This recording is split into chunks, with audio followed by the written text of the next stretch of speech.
What's going on, ladies and gentlemen? Welcome back. Welcome back to the I Don't Know Shit About Boxing show. It is a concept based upon the words of the late Roger Mayweather when he famously said, most people don't know shit about boxing.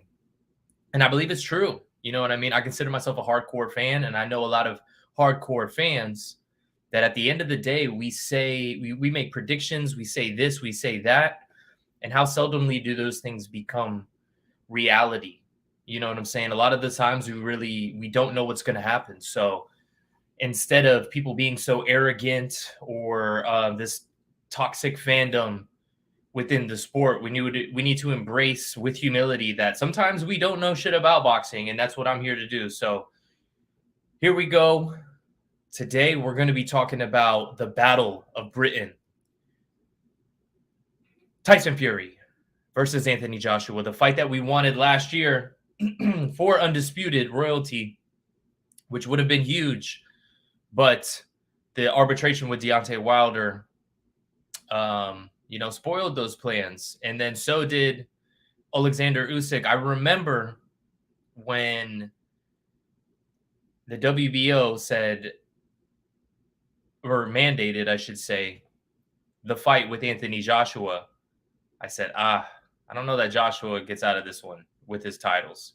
And now we've seen two fights over the span of 2 years, and it's been exactly that. Joshua is now a challenger. He is not a champion.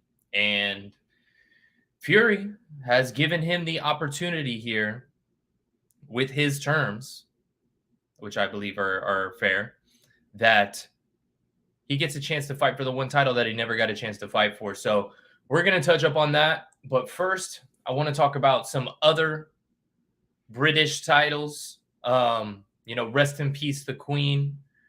There's a lot going on in England right now. There's some fights being postponed. There's some fights that are off. There's some fights that are rumored to be off, and then fights that are rumored to be on. So we got a lot going on in the British boxing scene.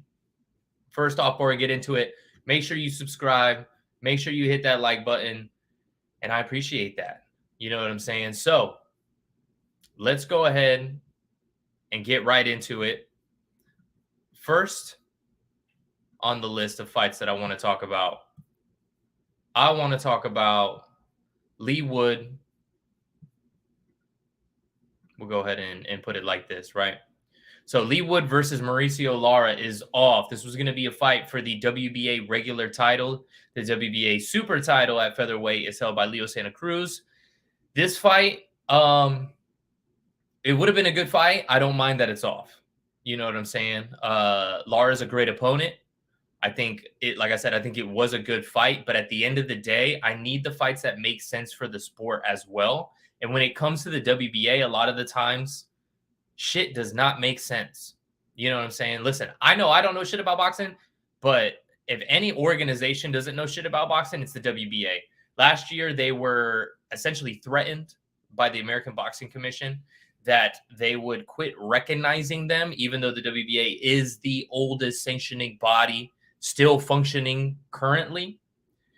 They were threatened, like I said, that they would quit recognizing them as a major title based upon the regular titles, the super titles, and just, I'll go as far as to say almost a clear corruption going on within the sport. So that being said, WBA kind of had their arm twisted and they said, hey, listen, we're going to start consolidating belts. We're going to get rid of the super title versus regular title and actually make them versus each other in order to consolidate and unify those titles. And there's certain weight divisions where we just still have not seen that. There seems to be some favoritism going on, whatnot. Big surprise, right?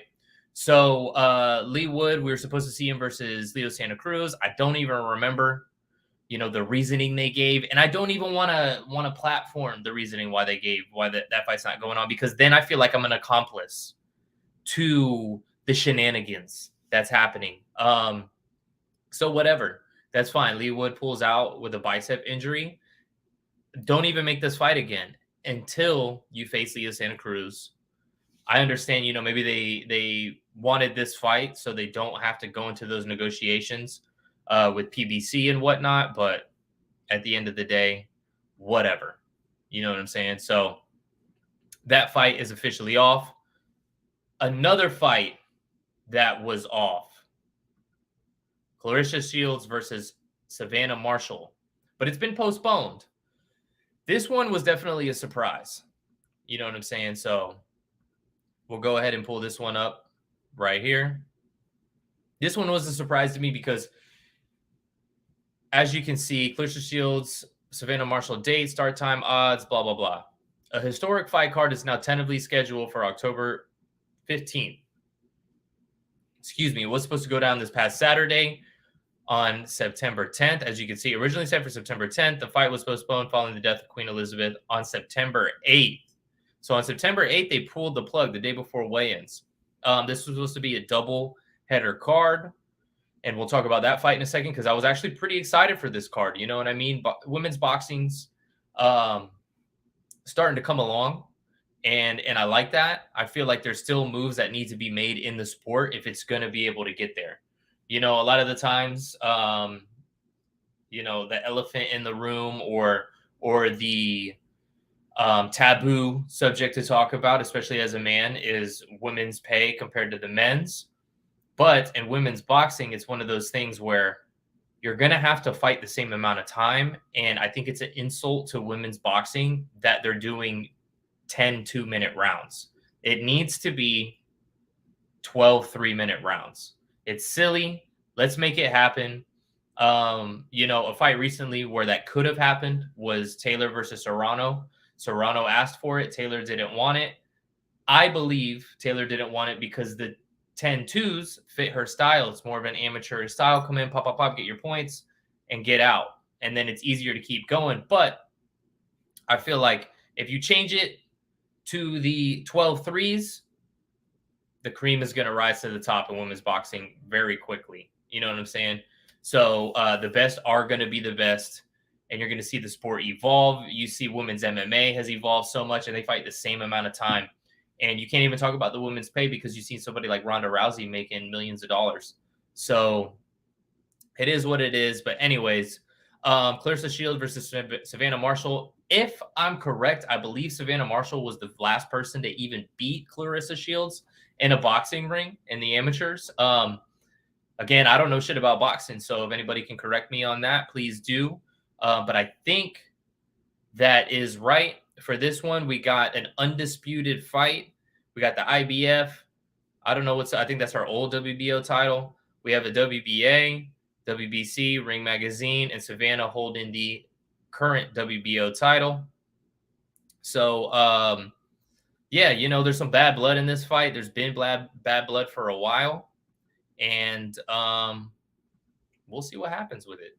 You know what I'm saying? But another fight that was on that card of the Clarissa Shields versus Savannah Marshall that was postponed was the co-main event, which I think I might have even been more excited for. And that was Mayer versus Baumgardner. I'll go ahead and share this right now. And the reason why is because there's just so much bad blood between the two of them. I don't even really get it. As you can see, as soon as the fight was postponed, Alicia Baumgardner goes to Twitter, your ass whooping got postponed. Have fun making weight again. Because the whole time she was saying like, oh, she's sucked up. She's having a bad weight cut, etc. At her. And then Mayer responds, your payday got postponed. Have fun going back to being a broke bitch. Damn. Calling a fighter a broke bitch is wild. It is wild, honestly. You know what I'm saying? Actually, I'm going to share the screen again because there's a lot. I'm going to see if I could go down the little quick rabbit hole. There's been a lot of bad blood between the two of them. You know what I mean? So here's an interview with Alicia. She was saying Michaela Mayer looks like a dried up raisin.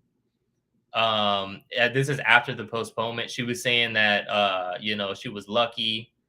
Michaela Mayer responds to that. Haha, meanwhile, this bitch can barely talk. I can honestly tell you this was the best weight cut of my life. Don't think Miss Cottonmouth over here could say the same. Spitting all over the poor reporter. LMAO. You're the one looking like a dried up raisin, Alicia Baumgartner. And then I think Baumgartner responded to that. Bitch, you were just belligerent.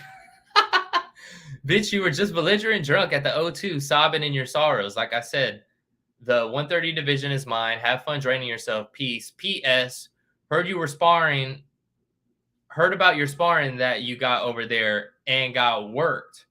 You was never ready for me. You was getting murked Saturday. Damn. So, yeah, like I said, man, they've been going back and forth for a while. Let's see, was there anything else that was said between the two of them? You wish, bitch. Fucking middle finger. I know Mayor hurting right now. Let me take a nap. Wow, Wayne's okay. That was when the Waynes got pushed back. Mayor's over here smiling. So there's a lot of bad blood between the two of them.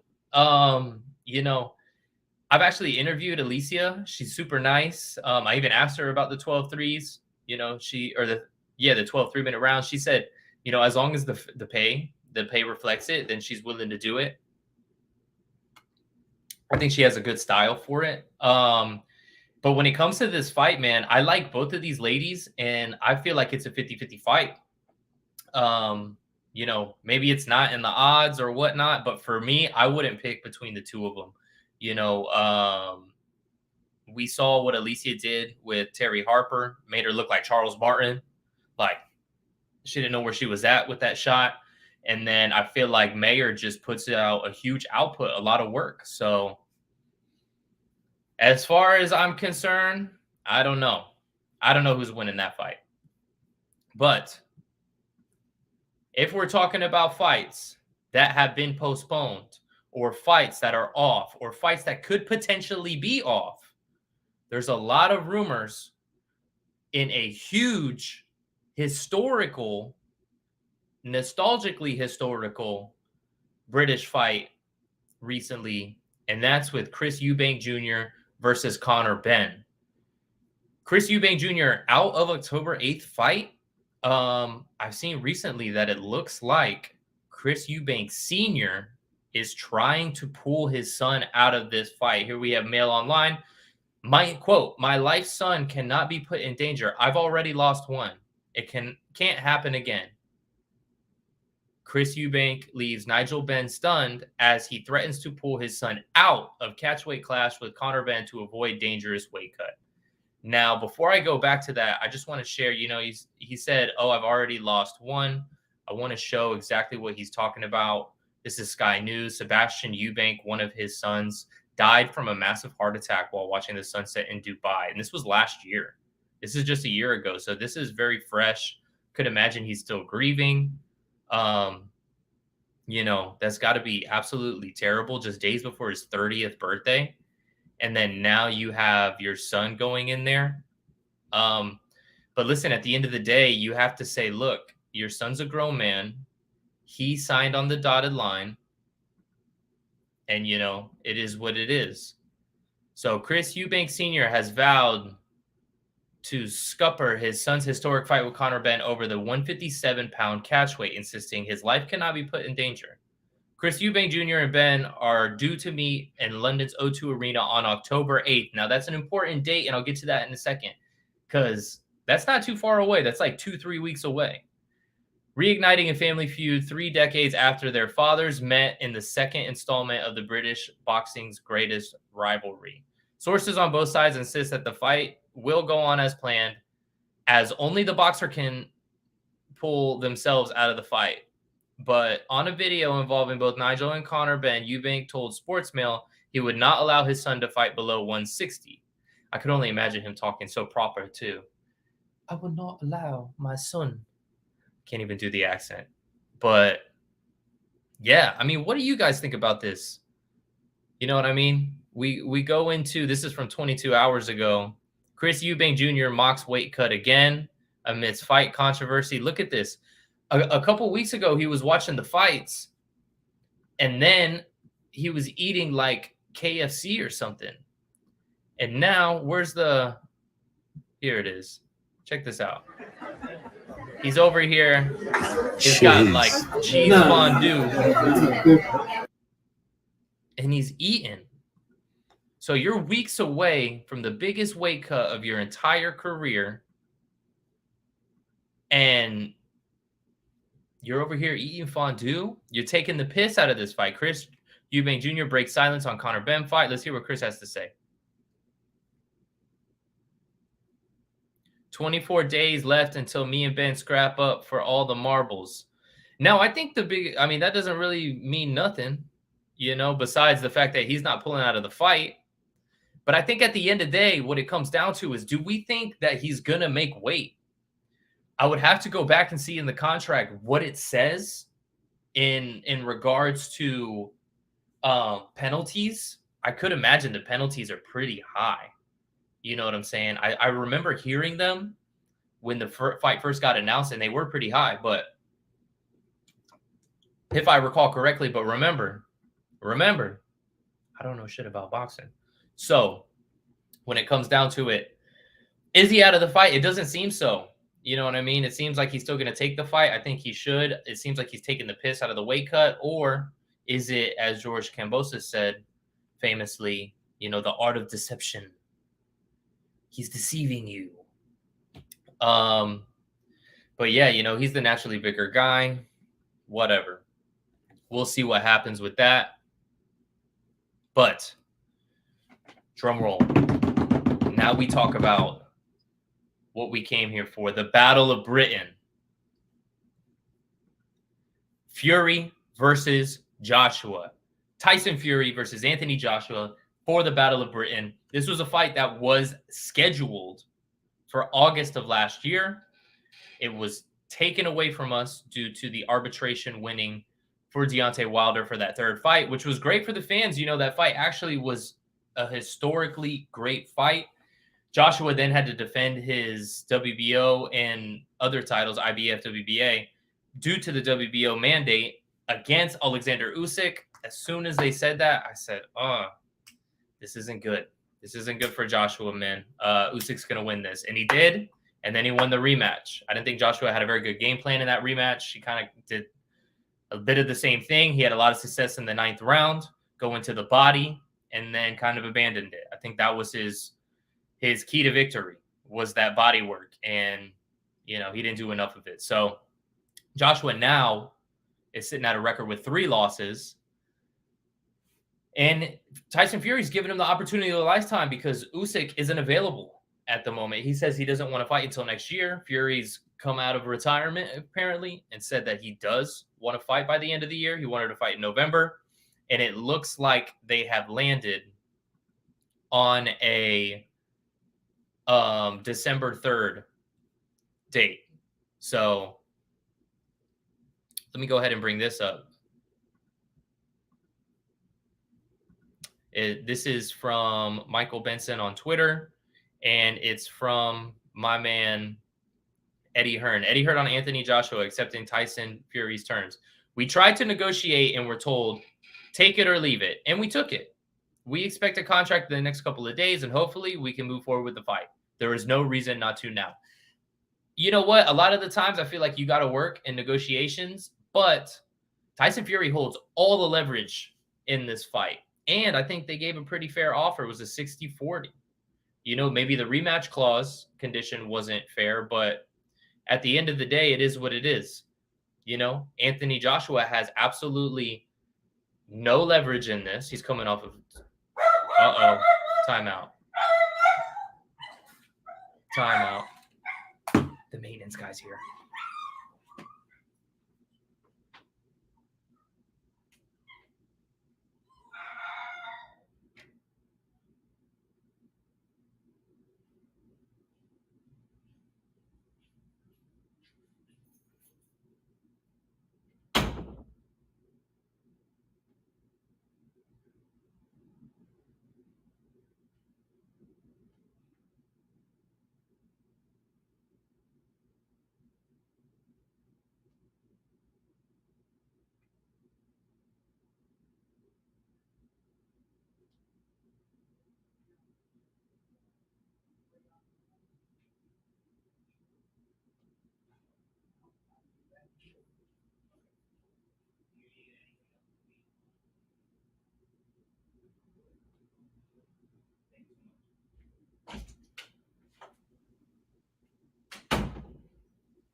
All right, where were we? Eddie Hearn on Anthony Joshua. Yeah, they don't really hold any leverage in this. And then here's another one. The Tyson Fury versus Anthony Joshua TV broadcaster situation is looking extremely positive, Eddie Hearn has stated. Conversations between BT DAZN in the UK plus ESPN DAZN in the USA. Conversations between whatever. Hearn said it is in everybody's interest for the fight to take place. Yeah, absolutely. These TV broadcasters got to chill sometimes. You know what I mean? Here's Eddie Hearn again. People need to realize AJ has never backed down from a fight. He signed for this fight before in 2021. He accepted the fight now. If they really want the fight will get made. AJ, he got that dog in him, But yeah, how could you not take this fight?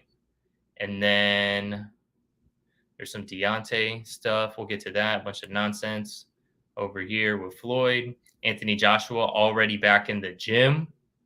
We see that. What else we got? We got Tony Bellew talking a bunch of nonsense. Tony Bellew, nobody cares. Frank Warren on Tyson Fury versus Anthony Joshua. Everybody wants it. There aren't any obstacles. So hopefully very quickly we can get it over the line. But until it's signed, it's not on. ... The basis of the deal, 90% of what counts is okay. 10% we've got to sort out. And basically what he's talking about with that 10% is the TV broadcasters. And hold on. Frank Warren asks if there's any reason he can see why Tyson Fury versus Joshua can't happen. No, for once we're on the same page. There's a great will here by everybody. I think it will happen, but until you've got it signed, we've got nothing. I think they just have to get that TV deal worked out, but it seems like they said, it's in everybody's best interest for this fight to move forward. And I agree. And then we got Anthony Joshua sparring with Richard today as he provides for a potential fight. So Joshua's already sparring. You know what I'm saying? And then here's a bunch of nonsense. And then we got Tyson Fury hitting this punch bag, obliterating the punch bag. I think one of the best things for Tyson Fury was Sugar Hill and the gang showing him that, hey, dude, you're huge. Oh, Triller reportedly now done staging boxing. Oh, good for them. So, you know what I mean? It is what it is. Can AJ redeem himself, though? You know what I mean? If he can win this fight, it's huge. And even if he loses this fight, I think his stock goes up. And I think there still is a Deontay Wilder fight there. And if he wins that fight, it saves his career. Either a win here or a win with Wilder saves his career. Other than that, his career is pretty much in shambles at the moment. If he retired today, it wouldn't look good. But him taking this fight is a big deal. I want to share what somebody posted on Instagram. Hold on. Maybe 1 second. Let me reshare this. Make sure that we'll be able to hear. Okay. So, Boxing District. Just a reminder, Joe Frazier lost to George Foreman twice. That was the same dude who handed the GOAT his first loss. No one else can say they did that. And as a result, that man is revered by the greats. AJ lost to Usyk twice. If he hands Tyson his first L, that will hands down put him amongst the greats. You saw what Tyson did to Vlad. You saw what he did to Deontay. To come off of back-to-back defeats and then beat the best of this generation, I don't even need to say what that does to his legacy. Hashtag goosebumps. And then you got a bunch of people, even if he did beat Fury, it wouldn't put him anywhere close to Frazier or even a great fighter at all. Dude, if he beat Fury, I mean, comparing him to Joe Frazier is one thing, but if he beats Fury, dude, we're talking about a guy who, has redeemed himself for sure. I think it says big things to his career for him to even take this fight, honestly. So, because right now, this is where he's at. And they found you amusing for a while, the people of this city. But the one thing they love more than a hero is to see a hero fail, fall, die trying. In spite of everything you've done for them, eventually they will hate you. Yeah. And that's what it is. He's been basically brushed under the rug. You know what I'm saying? But like I said, I think even if he loses this fight, there's still an opportunity for a Deontay Wilder fight. And Deontay Wilder, they were asking him some questions. Where was that at? It was somewhere in here. Where's it at? Deontay Wilder on a future Anthony Joshua fight. I'm willing and able for everybody. I still want to whoop that ass. I'm not going to rob the fans of making that fight happen. I definitely want that fight to happen. I just want to know if they're for real. Now, when it comes to, when it comes to Wilder, AJ, all of this, I think even if AJ loses this fight, he still has time. Maybe he could take another fight with like Hergovich or Dubois or something like that. As long as he wins, come back with a win or two. Can't do it for too long though, and then set himself up because we have a Wilder fight going down on October 15th against Helenius. He has to win that fight. I think he will. He's got to win that, and then after that, we're looking at a PBC pay-per-view with Andy Ruiz. Now, Andy Ruiz looked good, but I don't think he can keep away from the power of Deontay Wilder. What do you guys think? Do you think he can keep away from it? I don't know. I'm assuming that Wilder gets through Ruiz as well. And after that, I think then the timeline will play out to give AJ a chance to lose to Fury, come back with another win, and then go into a super fight with a super non-title fight against Deontay Wilder, assuming he beats Ruiz, because Wilder coming off a Helenius win and an Andrew Ruiz win, huge. And if Ruiz wins, we're talking about Ruiz coming off of a Areola, Ortiz, Deontay Wilder. Bro, you make the trilogy with AJ. I think all roads lead to AJ, and I think AJ's got a couple more fights left in him that the public need to see. And at the moment, we have a couple names in the heavyweight division. You know, you had that Ali, Frazier, Foreman of the previous generation. Well, right now we have Fury at the top, Usyk right under him. And then we have, you know, Deontay Wilder, AJ. And then you could even throw Andy Ruiz in that mix, because if he beats Wilder, he's right in that mix. You know what I'm saying? Even technically Helenius at the moment, because that fight's booked. So who's going to end up on top? My guess, if I had to put money on it, is Fury. But the thing is you got to understand, people are writing off AJ for losing 2 fights against Usyk, who's a super technical boxer. But how much better will he be having just went 24 rounds with Alexander Usyk? I would guess a lot better. So if he can use that technical boxing that he learned and then use his size that he's going to have to use against Fury, it's not like Fury's untouchable. Fury was in a super hard fight against Wallin, you know. Even though Dillian White couldn't capitalize on it, he was able to go in and muscle him for a little bit against the ropes. So I know it sounds like I'm just trying to convince y'all that this guy AJ has a shot, but I really do think that AJ does have a shot. So we'll see what happens. Do you think he has a shot? Who's going to win the Battle of Britain? This fight, I think, is as good as signed. I think the broadcasters are going to get this thing done. They have to get the thing done.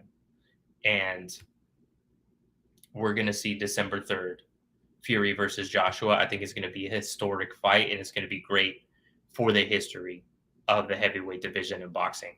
But let me know what you think.